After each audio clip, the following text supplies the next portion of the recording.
Hello all. Welcome to Impact Tutorial. हम इसमें आज बेसिकली स्टैंडर्ड फ्लो साइकिल को समझने की कोशिश करेंगे और अगर आप इसको देखें तो इस चार्ट को मैंने सामने खोला हुआ है जिसमें आप देख सकते हैं कि नंबर A, B, C और कुछ अल्फाबेटिकल जो है पॉइंट्स दिए हुए हैं जो कि साइकिल के फ्लो को समझाते हैं।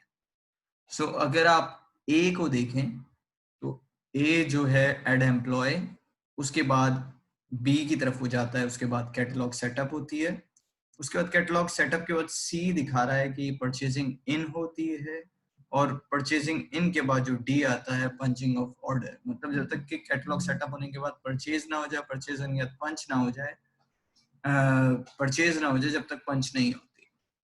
पंच होने के बाद आपके पास ई का स्टेप आता है जो कि शिपमेंट का है, मैनेज ऑर्डर डिलीवरी। दो किस्म की शिपमेंट होती हैं, एक या तो आप पंचिंग के वक्त वैसे ही चली जाती है जो रिटेल स्टोर पर होती है, दूसरी मैनेज ऑर्डर डिलीवरी के साथ आपको नजर आ रही है जो डिलीवरी के जरिए से जहां शिपमेंट्स होती हैं वहां जाती है। उसके बाद आपको नजर आ रहा है अदर इनकम एक्सपेंसेस। अगर किसी की इनकम एक्सपेंसेस की कोई और एंट्री होनी होती है तो वो सब ऑटो एंट्रीज उसकी एक साइकिल बताई हुई है। उसके बाद आप मैनेजमेंट और इस तरह की रिपोर्ट्स अवेल की जा सकती हैं। इस ट्यूटोरियल में हम सबसे पहले जो है पार्ट ए देखेंगे कि एम्प्लॉय को कैसे ऐड किया जाता है और फिर उसके लिए हम पहले लॉगिन करना होगा हमें। तो अगर आप जब भी लॉगिन करेंगे आपके सामने ये पेज आएगा।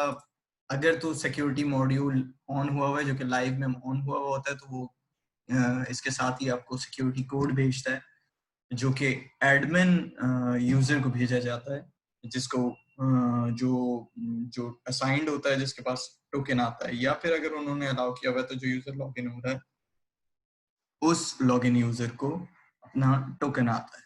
So here you can see कि हम स्टार्ट करते हैं विद द लॉगिन और थोड़ा सा इसमें मेन्यू को समझने की हम कोशिश करेंगे और स्टेप बाय स्टेप फिर हर ट्यूटोरियल में हम उसको समझेंगे। तो जब आपके सामने इम्पैक्ट का सबसे पहले एक डैशबोर्ड आता है और यहाँ पे आप राइट साइड पे देख रहे हैं कि क्विक आंसर्स के लिए आपको जो है वो सारे डॉक्यूमेंटेशन यहाँ अवेलेबल है।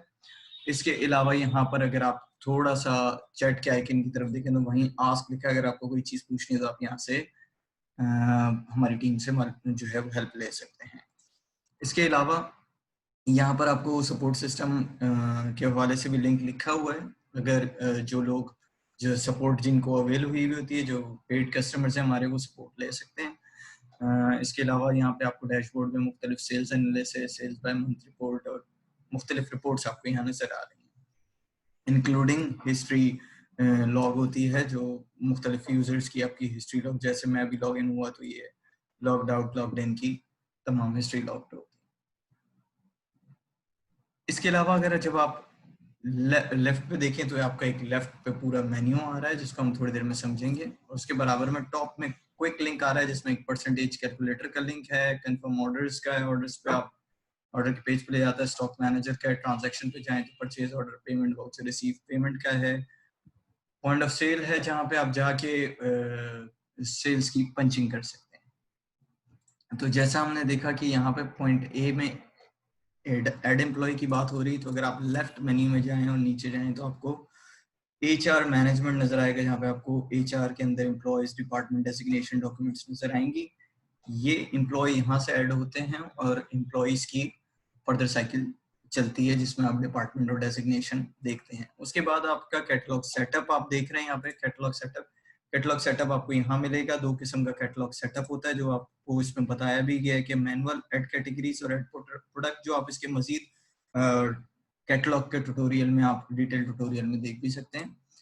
यहाँ पर आपको ग्लिम्स दे दें कि ये मेन्यू का कि ये ऑल प्रोडक्ट के अंदर आप ये कैटेगरीज और मैनुअली भी प्रोडक्ट कैटलॉग सेटअप कर सकते हैं। उसके अलावा ऑल इंपोर्ट से भी कर सकते हैं जो कि आपको इजीली प्रोडक्ट कैटलॉग सेटअप के डिटेल ट्यूटोरियल में डिटेल में बताया गया है। फिर उसके बाद परचेजिंग इन आप देख सकते हैं, परचेज की बात हो रही है यहाँ पे, और कोड और डायरेक्ट एक्सपेंसेस रिकॉर्डिंग इन दो तरीकों से होता है। ये आप यहाँ पे अगर अकाउंटिंग में जाएं तो दोनों चीजें आपको मिलेंगी, एक्सपेंसेस भी और कोट भी, जिनके जरिए से आपके रिकॉर्ड इन हो रहे होते हैं। और इन्वेंट्री इन होने की सूरत में फीफो बेस जो है आपकी कोटेशन वो रिकॉर्ड हो रहा होता है। और अगर आप डायरेक्ट एक्सपेंस या पेमेंट वाउचर के जरिए से कर रहे हैं तो वो एक्सपेंस पहले रिकॉर्ड होता है और इन्वेंट्री बाद में आती है। उसके बाद आपका डी स्टेप आता है जो पंचिंग ऑफ ऑर्डर होता है। दोनों रास्ते आपके पास मौजूद होते हैं। आप पॉइंट ऑफ सेल से भी जा सकते हैं और ऑर्डर मैनेजर से भी ऑर्डर्स के जरिए से आप ऐड ऑर्डर कर सकते हैं। इसके बाद आपके पास मैनेज ऑर्डर डिलीवरी होता है जो कि स्टॉक मैनेजर से होता है। यहाँ से अगर आप देखें तो यहाँ से भी आप स्टॉक मैनेजर से जा सकते हैं और यहाँ से भी आपके पास रास्ता। ट्रांजैक्शन भी इसी तरह परचेज ऑर्डर वगैरह की आप यहाँ से क्विकली बना सकते हैं। उसके बाद आपके पास अदर इनकम एक्सपेंसेस हैं जो अकाउंट एंट्रीज और जो सारी पंचिंग हो रही होती है सब ऑटो हो रही होती है। तो इसको आपको डिटेल इस इस साइकिल में आपको एफ की हवाले से जो डिटेल डॉक्यूमेंटेशन का पेज है उसमें आपको और उस वीडियो में आपको डिटेल में बताया जाएगा। उसके बाद रिपोर्ट्स हैं। रिपोर्ट्स हमारे पास अगर आप सेल्स की देखें तो सेल्स एनालिटिक्स में आपको मुख्तलिफ रिपोर्ट नजर आ रही हैं। यहाँ पे एनालिटिक्स के अंदर फिर आपको क्विक रिपोर्ट्स नजर आती हैं, सेल बाय सेशंस हैं, उसके बाद फाइनेंशियल रिपोर्ट्स हैं, डिटेल अकाउंटिंग रिपोर्ट्स हैं और डिटेल सेल्स रिपोर्ट है। सो ये क्विक ग्लिम्स है, क्विक ओवरव्यू है जिसमें आप कस्टमर की रिपोर्ट्स और से लेके स्टार्ट से लेके एंड तक किस तरह से सेटअप आगे आने वाले ट्यूटोरियल में हम आपको एक्सप्लेन करेंगे। उसका एक क्विक ओवरव्यू है ये जो आपको आई होप के मेन्यू समझने में मदद देगा। राइट साइड पे आप स्क्रीन ऑप्शंस देख रहे हैं जो कोई भी इस मेन्यू को आपको बंद करके खोलने में मदद देता है। Thank you very much for your time.